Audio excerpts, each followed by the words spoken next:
Resulta que hay personas que empiezan a tomarse en serio su camino espiritual. Sienten consuelo, claridad, como si el camino estuviese iluminado. Pero llega un momento extraño donde todo eso desaparece. La oración se vuelve seca, Dios parece distante y nada de lo que antes ayudaba funciona. Muchos piensan que están retrocediendo, pero un místico del siglo XVI, San Juan de la Cruz, decía que precisamente lo que está sucediendo es totalmente lo opuesto, algo que llamó la noche oscura. ¿Y en qué consiste? Pues si quieres saberlo, quédate porque es de lo que vamos a hablar en este vídeo.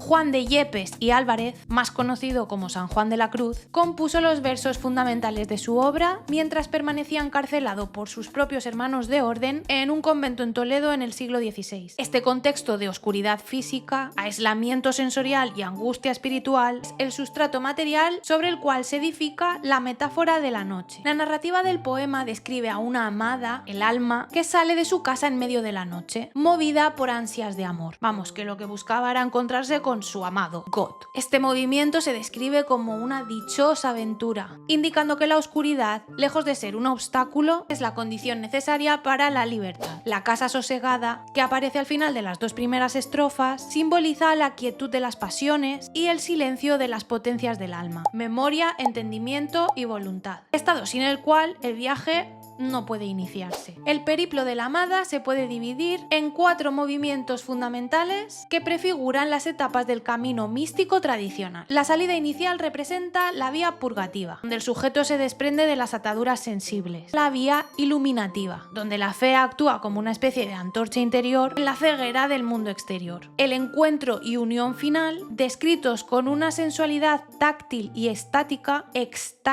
representan la vía unitiva. El clímax de la transformación del alma. Y no te pienses que San Juan se limitó solamente a la expresión poética. En estas obras el autor distingue entre 2 tipos de purificaciones que el hombre debe atravesar para lograr su unión con Dios: la noche de los sentidos y la noche del espíritu. La primera noche es descrita como amarga y terrible para el sentido. Implica una privación de todos los gustos y consuelos que el alma encuentra en las cosas creadas. Según San Juan, esta fase es común y ocurre a muchos principiantes que empiezan con el camino espiritual. El propósito es acomodar la parte sensitiva al espíritu, despojándola de los apetitos desordenados que impiden la contemplación pura. En este estado, el sujeto experimenta una sequedad profunda. No halla gusto en las cosas de Dios ni en las del mundo, lo que a menudo se confunde con la melancolía o la tibieza, aunque en realidad es una operación divina que busca centrar el amor en el ser y no en el sentir. La segunda noche es para el autor horrenda y espantable para el espíritu. Vamos, toda una golosina. Y solo es experimentada por algunos pocos aprovechados o ejercitados en la vida espiritual. Aquí la purificación no es de los sentidos, sino de las potencias superiores. El entendimiento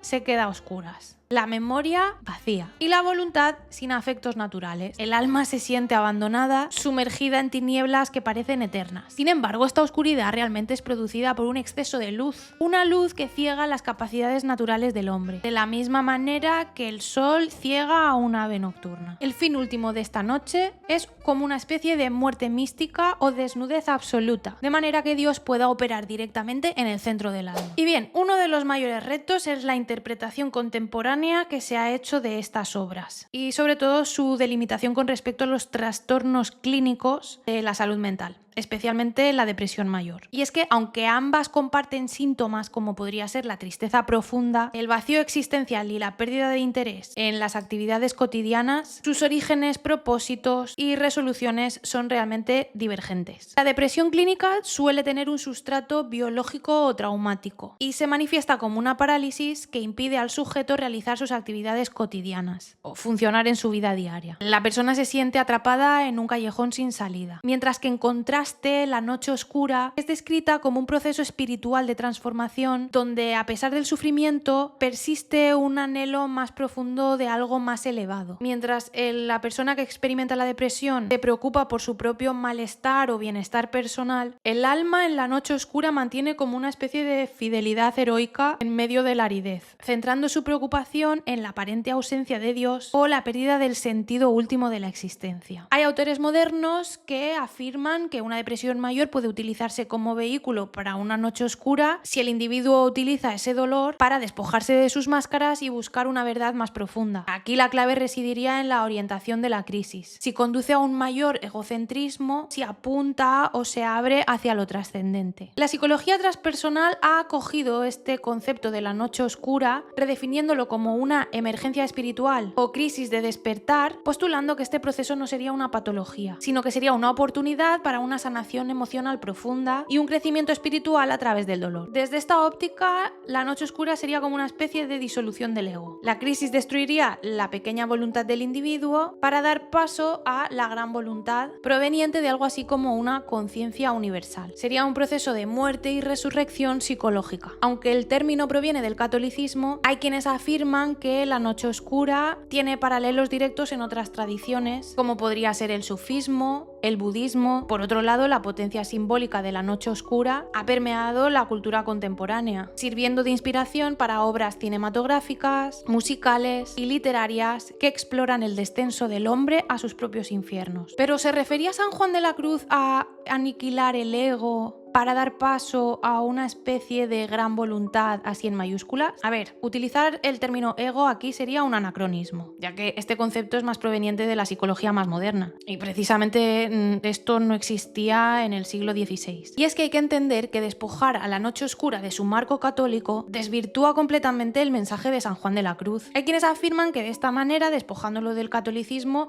pues estaríamos democratizándolo y estaríamos explorando un fenómeno psicológico universal que puede englobar a prácticamente toda la humanidad. Pero aquí lo que estamos haciendo realmente es desvirtuar el mensaje de San Juan. Es verdad que el mismo San Juan estableció principios para comprender el carácter universal del misticismo. Ahora bien, para él, la noche no es un proceso de autorrealización o mejora del bienestar personal. Y esto es conveniente tenerlo muy claro, sino que él más bien habla de una amorosa influencia de Dios, cuyo único objetivo es la unión con el amado. No se trata de remover un velo de la ignorancia e iluminarnos de esa manera. No. Se trata de un encuentro personal entre dos. Aparte, hay que tener muy en cuenta los riesgos de ignorar las dimensiones de la gracia y la fe, elementos que proporcionan el motor de la propia obra original. Tampoco se trata de una disolución de la estructura del yo para alcanzar una especie de conciencia más integrada o más sana. La aniquilación a la que hace referencia San Juan es una especie de transformación en amor. No se trata de destruir la identidad del individuo. Ojete aquí. No hay que perder de vista el sentido de entrega